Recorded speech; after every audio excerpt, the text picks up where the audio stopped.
Welcome to கல்வி நம் கையில் 4th standard maths work book term 3 unit 1 வடிவியல் ஒர்க் புக் ஆன்சர் பார்க்க போகிறோம். முதல்ல வடிவங்கள் அதோட சுற்றளவுகளோட பொருத்த சொல்லியிருக்காங்க. ஸோ நம்ம கோடு போட்டுக்க போகிறோம். புள்ளிகளை இணைத்து சதுரம் செவ்வக வடிவத்தை உருவாக்கி அதோட சுற்றளவு கண்டுபிடிக்க சொல்லியிருக்காங்க. ஸோ நம்ம வந்து சுற்றளவு கண்டுபிடிச்சிடலாம். இது மாதிரி நிறைய வடிவங்கள் கூட நம்ம எக்ஸ்ட்ரா வரைஞ்சிக்கலாம். அடுத்து கேள்வி கொடுத்துருக்காங்க. ஆன்சர் பார்த்து டிக் போட போகிறோம்.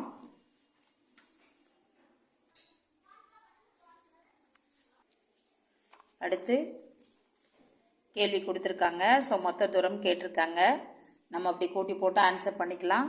ஒரு முறை இவ்வளோனா இரண்டாவது முறை அவ்வளவே வரும். அப்போ மொத்தம் எவ்வளவுன்னு நம்ம எழுதிக்கலாம்.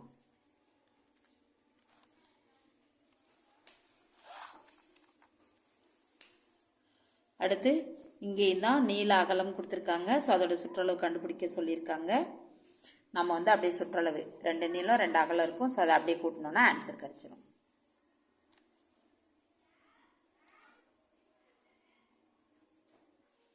அடுத்து கேள்வி கொடுத்துருக்காங்க, படம் கொடுத்துருக்காங்க, கேள்வி இருக்கு. ஸோ ஒவ்வொரு கேள்விக்குரிய ஆன்சரையும் நம்ம வந்து படத்தை பார்த்து டிக் போட போகிறோம்.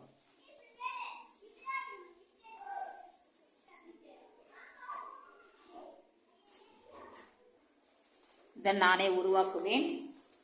ஸோ வண்ண காகிதங்களை உனக்கு பிடித்த நாட்கர வடிவங்களை வெட்டி ஒட்டி சுற்றளவு கண்டுபிடிக்கன்னு சொல்லியிருக்காங்க. நான் இங்கே ஒரே கலர்லேயே ஒட்டிட்டேன். நீங்கள் டிஃப்ரெண்ட் கலர் கூட யூஸ் பண்ணிக்கலாம்.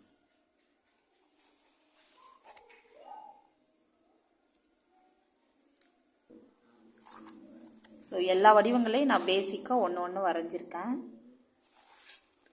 இவ்வளோ பண்ணணுன்ற அவசியம் இல்லை. சும்மா ஒரு 3-4 பண்ணால் போதும்.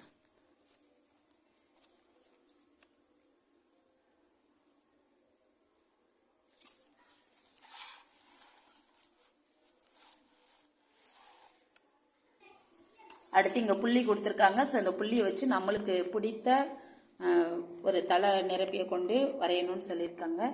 ஸோ நான் இங்கே இப்படி வரைஞ்சிருக்கேன். எப்படி வேணாலும் வரைஞ்சிக்கலாம். பட் அது ஒரு தலை நிரப்பியாக கரெக்டாக கிளியராக இருக்கணும், அவ்வளோதான். அடுத்து இங்கே சரியாக பதிக்கப்பட்ட தலை நிரப்பிகளை மட்டும் டிக் போட சொல்லியிருக்காங்க. அதாவது ஒரு வடிவம் ஒரு அமைப்பு இருக்கணும். அப்படி இருந்தால் தான் அது சரியாக பதிக்கப்பட்ட தலைப்பதிவுன்னு நம்ம சொல்லலாம். அடுத்து இங்கே எது தலை நிரப்பிகளாக பயன்படுத்த முடியுமோ அதுக்கு மட்டும் நம்ம கலர் பண்ணால் போதும்.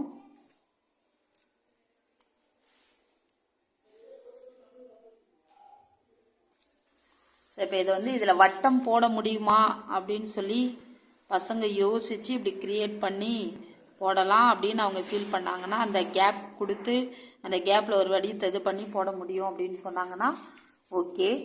இல்லை முடியாதுன்னு சொன்னாங்கன்னா நம்ம விட்டுடலாம். ஆக்சுவலாக வட்டத்தை வச்சு போட முடியும் தான்.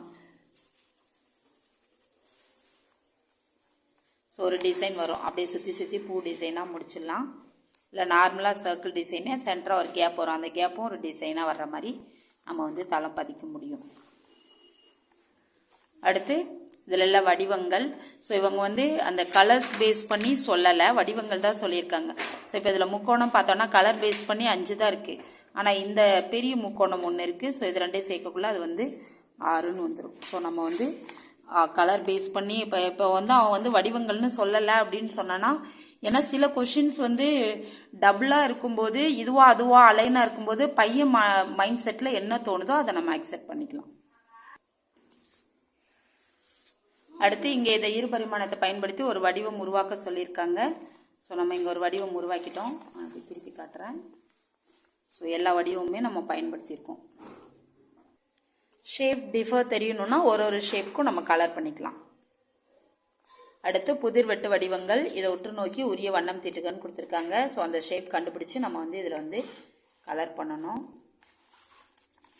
நான் திருப்பி காட்டுறேன்.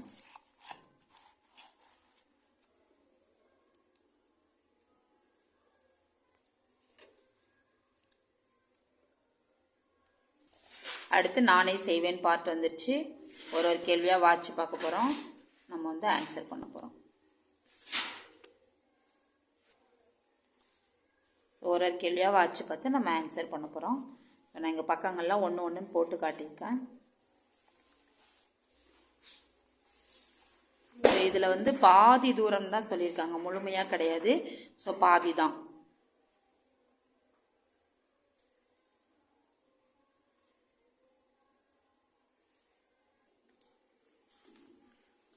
ஸோ நானே செய்வேன்ல, ஒரு கேள்விக்காக நம்ம வந்து ஆன்சர் பண்ணிவிட்டு